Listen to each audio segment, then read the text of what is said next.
nama saya Metia Zura dari kelas 10 Nah, di video kali ini saya akan bahas sesuatu yang kecil namun berperan sangat besar dalam kehidupan kita. Apa sih itu? Ya, bakteri. Kalian tahu nggak sih kalau bakteri itu ada di mana-mana, bahkan juga ada di dalam tubuh kita loh. Yuk kita simak penjelasan lebih lanjut mengenai bakteri ini. Nah, teman-teman, sebelumnya kalian tahu nggak sih bakteri itu apa? Jadi, bakteri adalah mikroorganisme besar satu yang memiliki ukuran yang sangat kecil, yaitu sekitar 0,5 sampai 1 mikron. Nah, karena ukurannya yang sangat kecil ini, jadi kita hanya bisa melihatnya menggunakan mikroskop saja. Tetapi jangan salah, bakteri itu memiliki peranan yang besar loh. Nah, teman-teman, sebelum kita mengetahui tentang bakteri lebih lanjut, sekarang saya akan menjelaskan tentang sejarah singkat dari bakteri.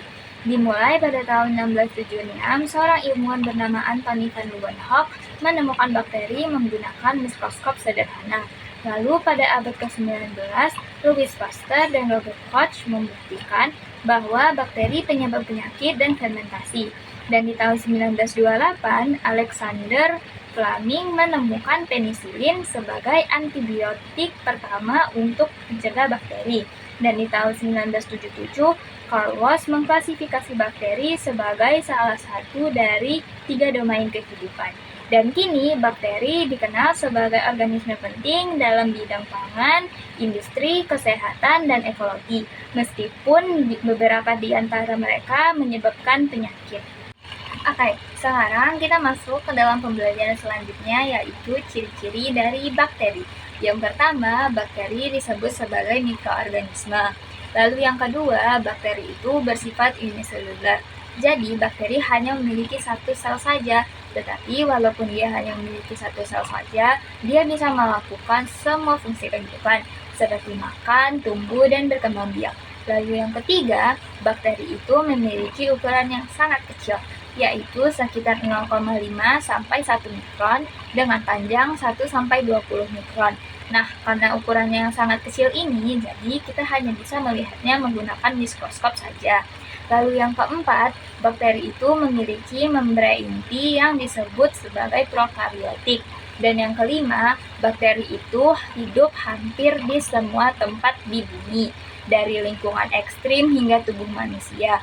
Karena dia hampir hidup di semua tempat di bumi ini, jadi dia disebut sebagai organisme kosmopolit.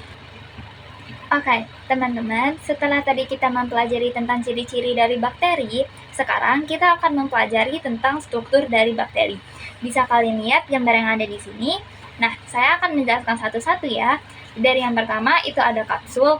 Nah, kapsul ini adalah lapisan tipis dan licin yang melindungi bakteri dari lingkungan luar. Lalu yang kedua, itu ada dinding sel.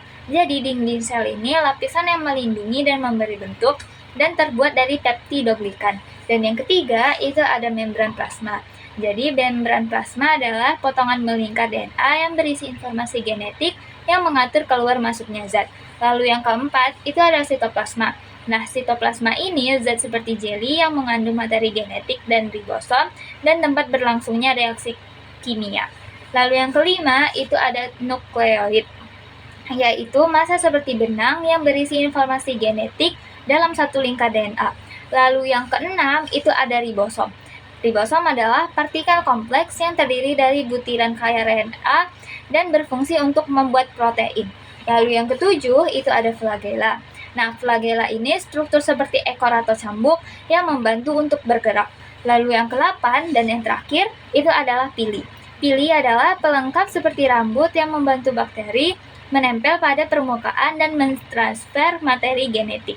Nah, itu tadi struktur-struktur dari bakteri dari gambar ini ya. Oke teman-teman, sekarang kalian sudah tahu kan struktur dari bakteri itu apa saja? Yuk kita lanjutkan ke pembelajaran selanjutnya, yaitu bentuk-bentuk dari bakteri. Nah, teman-teman, bakteri itu dibagi menjadi 3 bentuk ya. Yang pertama itu ada berbentuk fokus, lalu yang kedua ada berbentuk basil, yang ketiga ada berbentuk spiral. Namun, mereka ini memiliki bentuk-bentuk lagi teman-teman, jadi kayak beranak pinak gitu. Nah, saya akan menjelaskan dari yang pertama, yaitu bentuk-bentuk bakteri kokus. Dari yang pertama, itu ada monococcus, yaitu bakteri berbentuk bulat tunggal yang berisikan satu sel. Contohnya pada Micrococcus luteus. Lalu yang kedua, itu ada Diplococcus, yaitu bakteri berbentuk dua sel, bakteri bulat berdampingan. Contohnya pada Neisseria gonorrhoeae, yaitu bakteri penyebab penyakit gonore. Lalu yang ketiga, itu ada Streptococcus, yaitu sel-sel bakteri bulat yang tersusun membentuk rantai.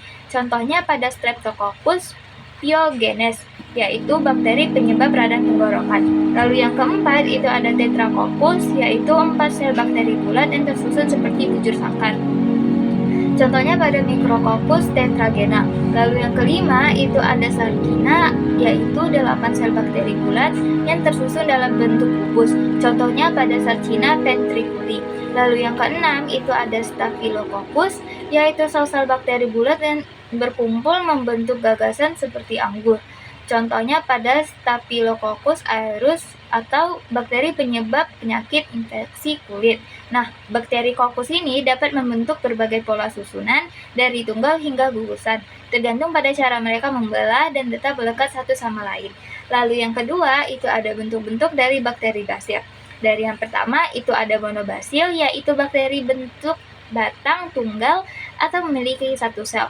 Contohnya pada bakteri E. coli, yaitu bakteri pada usus manusia. Lalu yang kedua, itu ada diplobasil, yaitu 2 sel bakteri batang yang berdampingan. Contohnya pada Coxsacilla burnetii, yaitu bakteri penyebab penyakit demam Q. Lalu yang ketiga, itu ada Streptobacil, yaitu sel-sel bakteri berbentuk batang yang tersusun dalam rantai. Contohnya Bacillus anthracis, yaitu bakteri penyebab antraks. Nah, bakteri basil umumnya berbentuk batang dan dapat menyusun diri secara tunggal, berpasangan, atau membentuk rantai. Beberapa jenis memiliki bentuk peralihan antara bulat dan batang seperti pada bakteri Coccobacillus. Lalu yang ketiga, itu ada bentuk-bentuk bakteri spirilis atau bakteri berbentuk spiral. Dari yang pertama, itu ada Spirillus, yaitu berbentuk spiral dengan lengkungan yang teratur dan kaku. Contoh pada Spirillum minus atau bakteri penyebab demam gigitan tikus. Lalu yang kedua, itu ada Spiroket, yaitu berbentuk spiral tetapi memiliki tubuh fleksibel dan panjang, bergerak dengan melingkar seperti sekrup. Contohnya pada Treponema pallidum atau bakteri penyebab sifilis, dan Borrelia burgdorferi atau bakteri penyebab penyakit lina.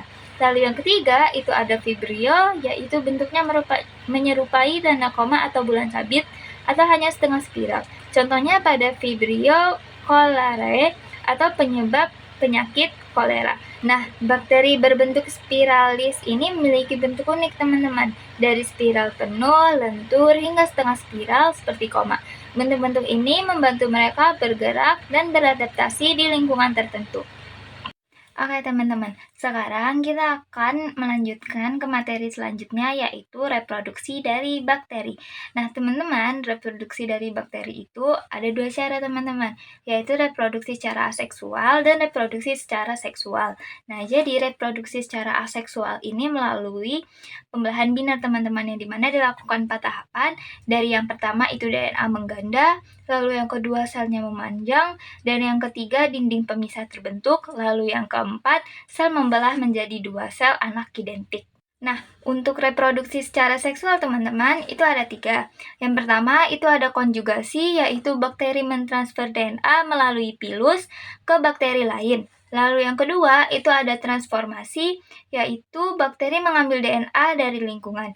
Dan yang ketiga itu ada transduksi, yaitu DNA bakteri dipindahkan oleh virus atau bakteriofag. Nah, teman-teman, sekarang kita masuk ke dalam pembelajaran selanjutnya, yaitu peranan bakteri dalam kehidupan. Jadi teman-teman, gak semua bakteri itu jahat kok. Ada juga bakteri baik seperti Lactobacillus, yaitu bakteri yang ada dalam yogurt yang membantu dalam pencernaan.